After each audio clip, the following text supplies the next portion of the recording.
بسم اللہ الرحمن الرحیم۔ پروگرام گفتگو کے ساتھ نعیم بلوچ آپ کی خدمت میں حاضر ہے۔ حسب معمول ہمارے ساتھ محمد رفیع مفتی صاحب تشریف رکھتے ہیں، وہ ہمیں اس حوالے سے ہمارے علم میں اضافہ کریں گے، ہماری الجھنوں کو دور کریں گے۔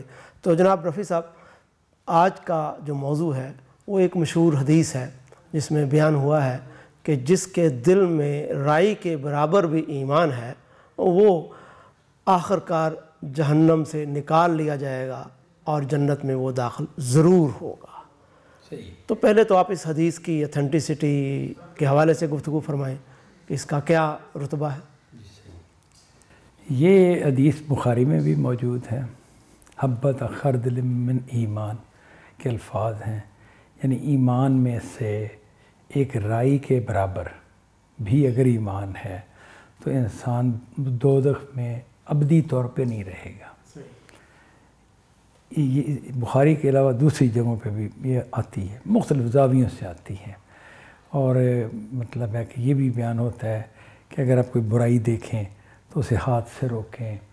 اگر ہاتھ سے روکنا ممکن نہیں، آپ کے لیے ہمت نہیں اتنی، تو پھر آپ زبان سے منع کریں، اور اگر زبان سے بھی نہیں منع کرتے دل میں برا سمجھیں، اور اگر دل میں برا نہیں سمجھتے تو پھر تو آپ کے دل میں ذرائی برابر ایمان بھی نہیں ہے۔ حبۃ خردل من ایمان جو ہے نا وہ نہیں ہے۔ تو اس کا مطلب کہ یہ حدیث جو ہے یہ واضح کر رہی ہے وہ کیا ہوتا ہے، اسے برائی بری لگتی ہے، اور اگر کر سکے تو زبان سے روکتا ہے، چاہے وہ رائی برابر ہی کیوں نہ۔ ہاں، بلکہ کہا ہی کیا گیا نا کہ رائی برابر بھی نہیں ہوگی جب کہ وہ برا نہیں سمجھ رہا۔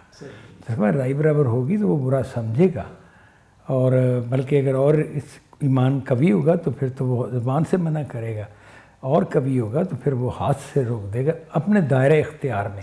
یہ اس میں ضروری بات ہے، کسی دوسرے کے گھر میں جا کے ہم اس کے معاملات میں گڑبڑ نہیں کریں گے، اپنے دائرہ اختیار میں جو ہے۔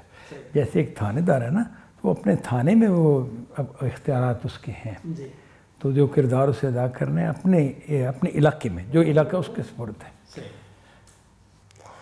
اچھا، گفتگو کو آگے بڑھاتے ہیں تو ذرا یہ فرمائیے کہ آخر ایمان میں وہ کیا چیز ہے جو انسان کے اندر ہوگا تو اللہ تعالیٰ اسے اپنی جنت میں داخل کرے گا؟ اس کی ذرا وضاحت کریں۔ یہ اہم بات ہے۔ ایمان جو ہے نا اصل میں خدا کو ماننا ہے، یہاں پر جو ایمان سے مراد ہے، اور بن دیکھے ماننا ہے، اس لیے کہ خدا سب ثابت چیزوں سے زیادہ ثابت ہے۔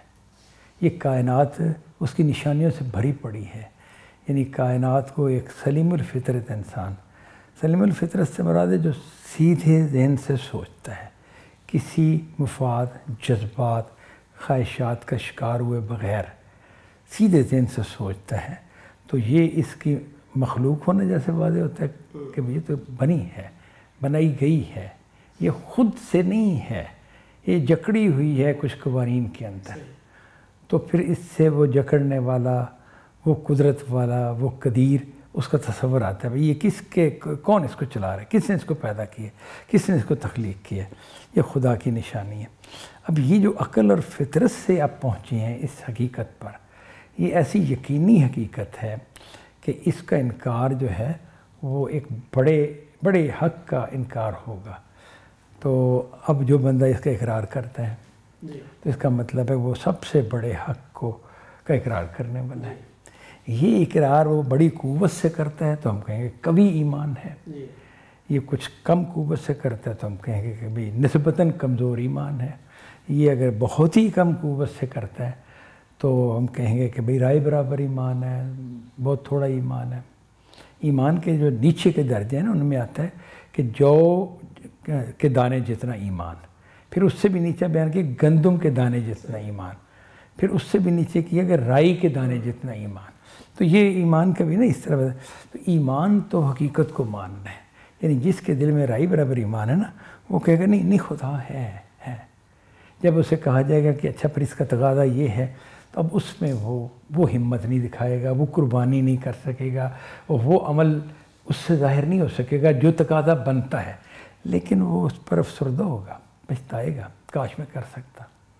ایسا نہیں ہے کہ وہ اسے پرواہ نہیں ہوگی، اگر پرواہ نہ ہوئی نا دل کے اندر بھی، پھر ایمان نہیں ہے۔ تو ایمان جو سب سے بڑی حقیقت کو ماننا ہے اور سب سے بڑی حقیقت کے ساتھ کھڑے ہو جانا ہے۔ ایسا نہیں ہے کہ رائی برابر ایمان والا اپنے اندر خدا کے ساتھ نہیں کھڑا ہوتا، ایسا نہیں ہے، وہ خدائی کے ساتھ کھڑا ہوتا ہے، تقاضے نہیں پورا کر رہا ہوتا صحیح طرح سے، کرتا تو بہت کمزور طریقے سے کرتا ہے۔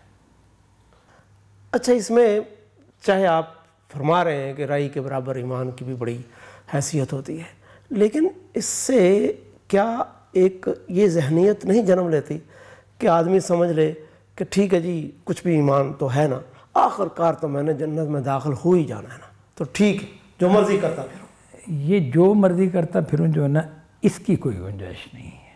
اس کی وجہ ہے کہ ایمان کے ہوتے ہوئے یہ خیال نہیں پیدا ہو سکتا۔ یہ کوئی شیطانی بات تو ہو سکتی جو ذہن میں آ جائے، لیکن انسان اس کو قبول نہیں کر سکتا اگر رائی برابر ایمان بھی ہے۔ یہ خدا کو چھوڑنے کی بات ہے۔ تو خدا کو چھوڑنا تو پھر ایمان کا نہ ہونا ہوگا نا۔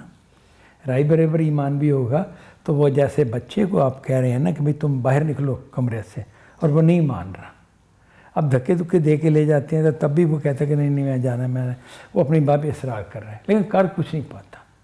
تو ایسا کمزور قوت والا آدمی ہے جو رجسٹ کر رہا ہے لیکن بے بس ہے۔ تو یہی چیز ہے جو طاقت ہے خواہشات کی، مفادات کی، اس طرح کی چیزوں کی، اس کی وہ اس طریقے سے یعنی مقابلہ نہیں کر پاتا کیونکہ ایمان کمزور ہے، لیکن روتا رہتا ہے۔ یعنی اسے علماء نے اس طرح بیان کیا ہے اور بہت عمدہ بیان کیا ہے کہ جس کے دل میں ایمان ہے چاہے رائے برابر ہو، وہ شخص گناہ پر مصر نہیں ہو سکتا کہ میں نے گناہ کرنا ہی کرنا ہے، جو ساری دنیا کری میں نے بھی کرنا ہے، یعنی کہ ایسا نہیں ہو سکتا۔ اس کا گناہ سرکشی کی وجہ سے نہیں ہوگا۔ ہاں بالکل، سرکشی کا تو ایک ذرہ بھی نہیں اس کے اندر ہوگا، ایک چیز۔ دوسری بات یہ ہے کہ وہ توبہ سے گریزہ نہیں ہوگا کہ توبہ کیا کرنی ہے، کیا ضرورت ہے توبہ کرنے کی، نہیں، وہ توبہ کرے گا، کم کرے گا سچے دل سے، لیکن جتنی توبہ کرنی چاہیے نا، کہ جیسے حضرت عمر کہتے ہیں کہ مجھ سے ایک غلطی ہوئی، گستاخی ٹائپ ایک بات ہے کہ جو نبی کی شان کے مطابق میں نے نہیں کی بات، تو پھر جب مجھے احساس ہوئے تو غلط میں نے کر دیا ہے، تو پھر میں نے روزے رکھے، اتنے روزے رکھے کہ میرے دل کو اطمینان ہو گیا کہ اب ٹھیک ہے، وہ میرا گناہ دھل گیا ہوگا۔ صلح حدیبیہ کے اوپر جو واقعہ اس جو واقعہ تھا یہ اس کی بات ہے۔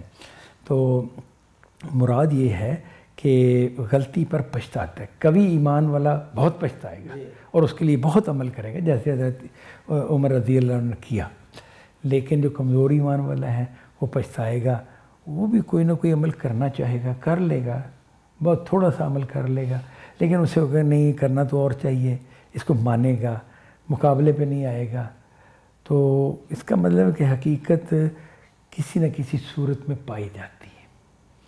اگر آپ یہ دیکھیں نا کہ اتنا اندھیرا آپ لگا لیں کہ جتنا مطلب شدید اندھیرا کسی کمرے میں، یوں کہہ لیں کہ قبر میں جو اندھیرا ہوتا ہے کہ بالکل چاروں طرف سے بند ہے، اس میں ایک جگنو ہے کہ جس کی روشنی ہے، تو وہ وہاں پر اس اندھیرے میں وہ روشنی پھیلا رہا ہوگا، ہاں وہ اسے بالکل ہوگا، اور دوسرا ہے کہ اس کے اثرات ہوں گے، لیکن وہ بہت ہی معمولی ہوں گے۔ اس میں آپ کوئی یہ نہیں کہ میں کتاب پڑھ سکتا ہوں، اس میں کچھ چیز لکھ سکتا ہوں، یہ تو نہیں کر سکیں گے، لیکن بہرحال کہا جائے گا کہ قبر میں روشنی ہے، یہ نہیں کہا جائے گا قبر میں اندھیرا ہے، وہ پہلے والی کیفیت اندھیرے کی تھی، اس کو روشنی۔ اس کا مطلب کمزور ایمان بھی ایمان والی کیفیت ہی ہوتی ہے، لیکن اس میں وہ ایمان اپنی شان کے ساتھ ظاہر نہیں ہو پاتا، بہت کمزور طریقے سے۔ جیسے کوئی مریض چل رہا ہے نا، تو مریض زندہ تو ہے نا، تو زندگی ماننے گے مریض کے اندر،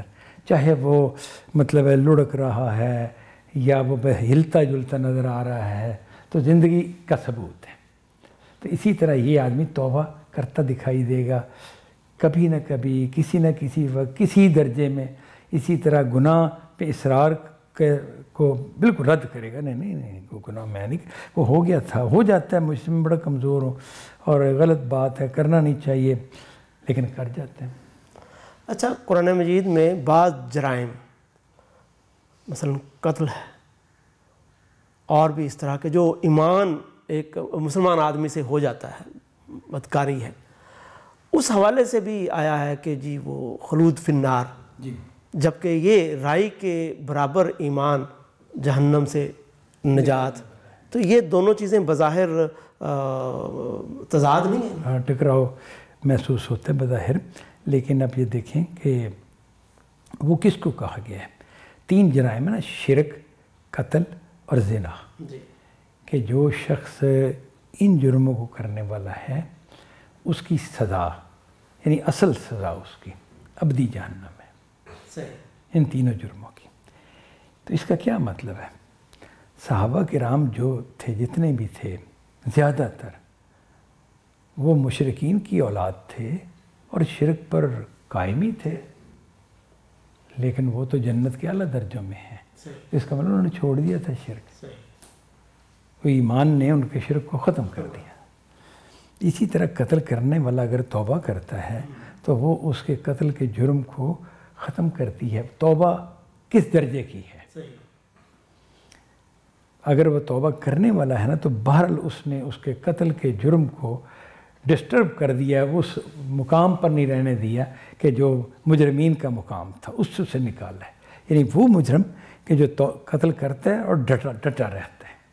ایسے مجرمین ہیں نا کہ جن کو دیکھا جی اس نے 100 قتل کیے ہیں، اس نے 200 قتل کیے ہوئے ہیں اور بڑی آسانی سے قتل کر رہا ہے. یہ بندہ، اسی کو اب لے لیں، اسی کی 2 صورتیں کر لیں. ایک صورت جس میں یہ 200 قتل کرنے کے بعد 201 نمبر جو قتل ہے اس کی پلاننگ کر رہا ہے، اور وہ بندہ جو 200 قتل کرنے کے بعد سوچ رہا نہیں یار میں کام غلط کر رہا ہوں. وہ بڑی ایک مشہور حدیث میں بھی واقعہ آیا ہے. بالکل بنی اسرائیل کے والے سے واقعہ بھی ہے. تو مقصد یہ ہے کہ جو یہ سوچ رہے ہیں نا، یہ سوچ اس کے اندر پیدا کیسے ہوئی؟ کیونکہ یہ سوچ اس کو کہیں کہ یار تم یہ سوچ لینا چاہتے ہو، یہ جو قتل کے پروگرام بنا رہا ہے نا اس کو رد کرے گا بڑی شدت سے. یہ کیا بزدلی ہے. اگر اس کا ساتھی اس طرح کہہ رہا ہے یار 200 قتل تم نے کی، 200 میں نے کیے، اور میں تو سمجھتا ہوں کہ یہ ہم کام غلط کر رہے ہیں. وہ دوسرا بندہ جس نے اگر قتل کے پروگرام بنانی ہے ابھی یا بنا رہا ہے، وہ قبول نہیں کرے گا کسی صورت بھی اس کو. وہ کہے گا کہ تمہاری صحبت مجھے ختم کر دے گی، تمہارے پاس بیٹھنا، دفع ہو جاؤ یہاں سے. اور وہ مطلب اب یہ جو فرق ہے نا، یہ فرق ظاہر خدا کے یہاں بھی ہوگا. اس کو توبہ کی ہو سکتا ہے، اللہ توفیق دیں اور اس کے نتیجے میں اس کا گناہ پوری طرح معاف ہو جائے یا کوئی سزا پائے کسی درجے میں. لیکن وہ چونکہ ایمان کی بنا پر اگر یہ بات اٹھی ہے تو ایمان پھر اس کو جنت میں لے جائے گا. صاحب آپ نے بڑے آرام سے کہہ دیا 200 قتل. اللہ قرآن میں کہتا ہے جس نے ایک انسان کو قتل کیا اس نے گویا پوری انسانیت کو قتل کر دیا. تو یہ مطلب کہ معذرت کے ساتھ یہ 200 قتل کے بعد آپ اس سے توبہ کروا رہے ہیں. تو کل کوئی بندہ پروگرام بنا لیں گے، چلیں 10-20 میں ہی کر لیتا ہوں.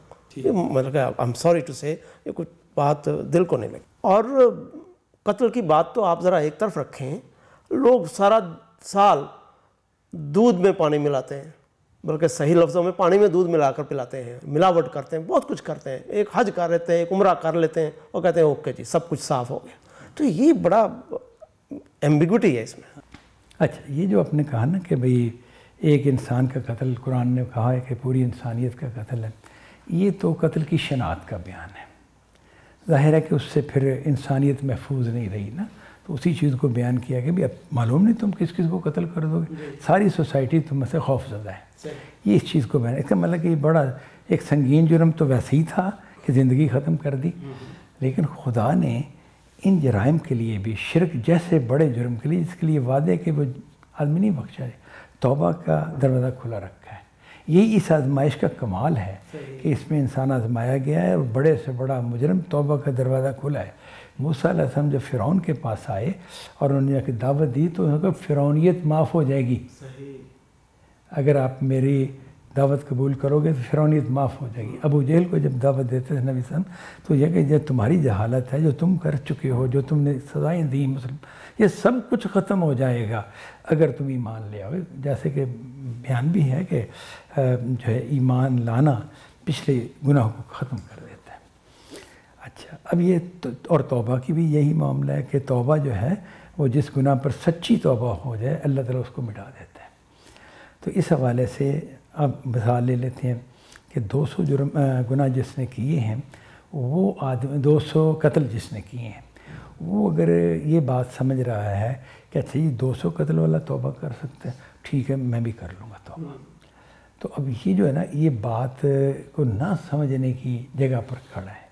تو اسے آپ کہیں گے کہ اس بات کا مطلب وہ نہیں ہے جو تم لے رہے ہو. یہ تم اپنی یعنی کہ نفس کی کوئی اٹھی ہوئی بات ہے جس کو لے رہے ہو. بات سمجھنا چاہتے ہو تو سمجھو. یعنی کہ یہ دو رویے ہوں گے اس کے.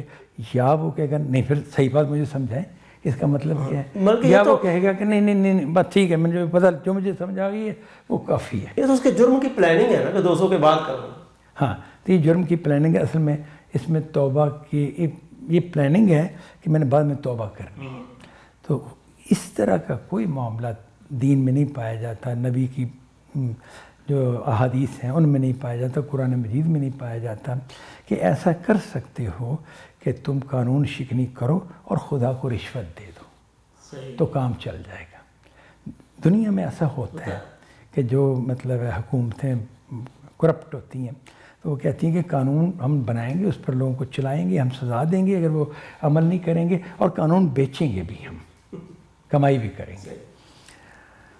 تو یہ جو بات ہے یہ خدا کے ہاں واضح طور پر ہے. اس میں ایک وہ چیز آتی ہے, بعض تفسیری جگہوں پر آتی ہے کہ جب وہ زلیخا نے یوسف علیہ السلام سے کہا کہ تم یہ گناہ تو کر لو جو میں کہہ رہی ہوں, تو اس کے بعد وہ خدا کے حوالے سے اس نے کوئی کہا کہ اپنے خدا کو اس طرح راضی کر رہنا. انہوں نے کہا میرا خدا رشوت نہیں لیتا, یہ لفظ کہا.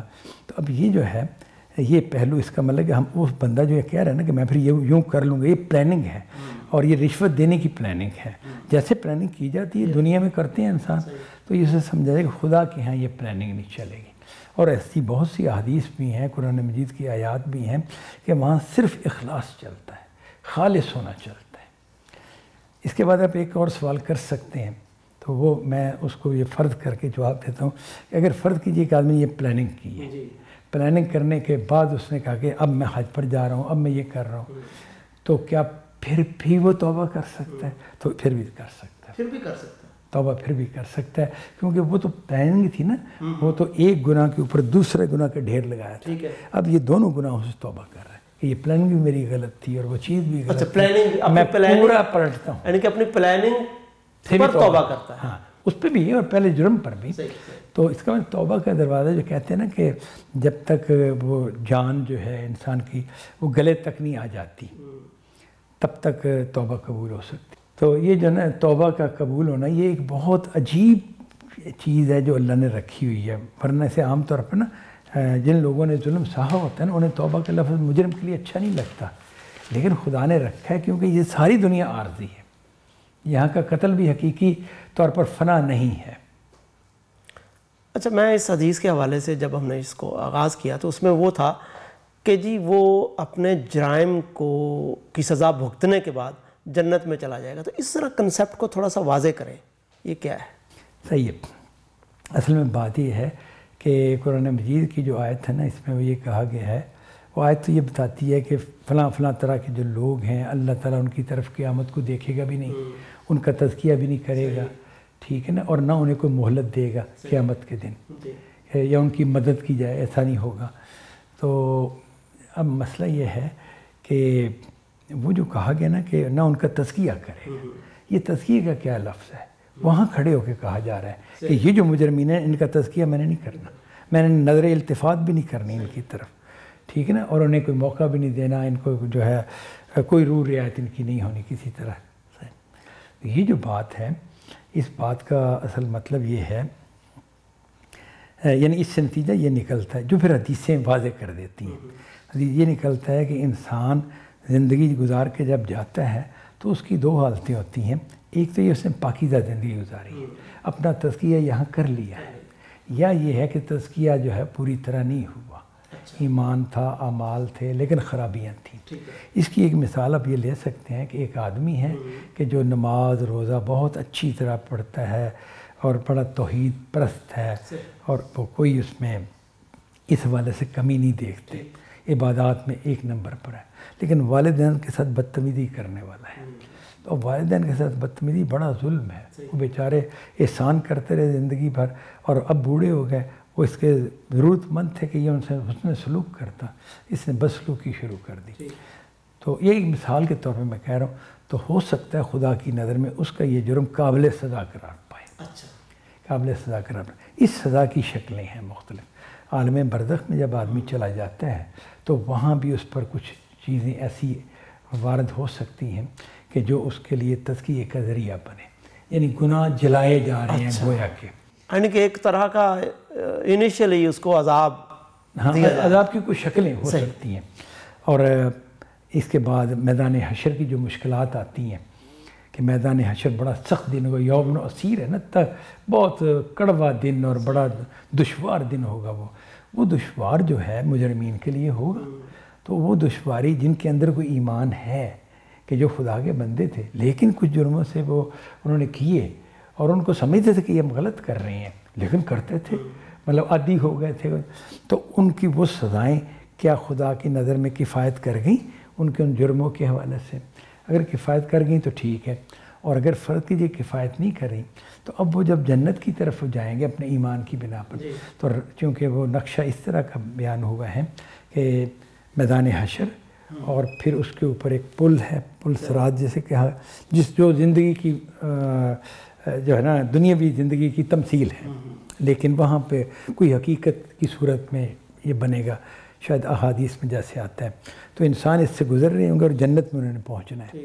تو یہ لوگ جو ہیں جن کو سزا دینا پیش نظر ہوگا ان کو دوزخ سے کچھ آنکڑے نکلیں گے یا وہ کھونٹیاں کھینچ لیں گی، کاٹیں گی بھی، بڑی مشکل میں ڈالیں گی، نیچے گر جائیں گے اور وہ دوزخ کی سزا پا رہے ہوں گے۔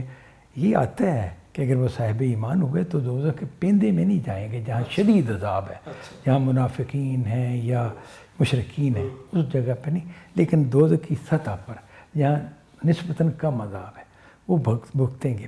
کتنا عرصہ بھگتیں گے؟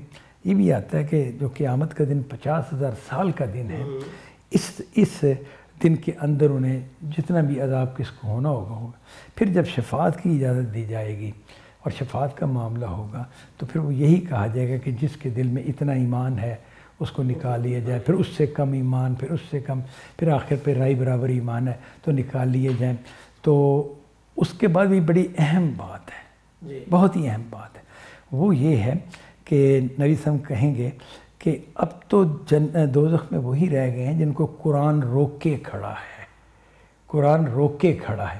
اس کا مطلب ہے کہ قرآن کی چھلنی سے جو لوگ ادھر آ جائیں گے نا ان کی شفاعت ہونی ہے، وہ بخشے جائیں گے۔